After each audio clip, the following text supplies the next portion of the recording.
Pemimpin Indonesia ke depan haruslah bisa menggaransi bahwa ekonomi akan baik-baik saja di tengah terpaan krisis ekonomi global. Indonesia butuh pemimpin yang bisa membaca gejala alam dari berbagai arah.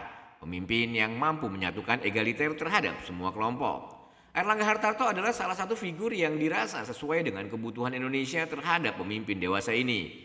Ia adalah penjaga gawang makroekonomi Indonesia saat negara lain terguncang secara ekonomi akibat COVID-19. Kestabilan Indonesia tetap terjaga.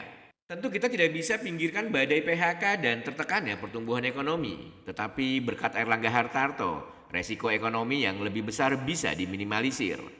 Erlangga Hartarto juga memiliki kemampuan identik terkait menangkap gejala di sekelilingnya. Ia adalah sosok analitis yang memiliki kecermatan. Bantalan sosial yang dikucurkan mulai dari kartu prakerja sampai bansos tunai juga tidak terlepas dari pemikiran brilian Erlangga Hartarto.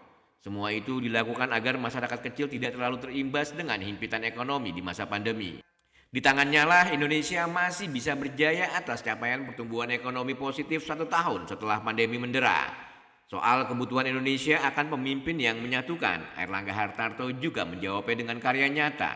Di Partai Golkar, partai yang selalu menyajikan dinamika dan biasanya kerap kali menghadirkan konflik politik, semua itu mampu diredam oleh Erlangga Hartarto.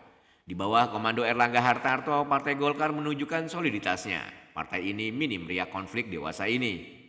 Selain itu, pengurus daerah di seluruh Indonesia juga kompak menggaungkan bahwa capres Partai Golkar adalah Erlangga Hartarto.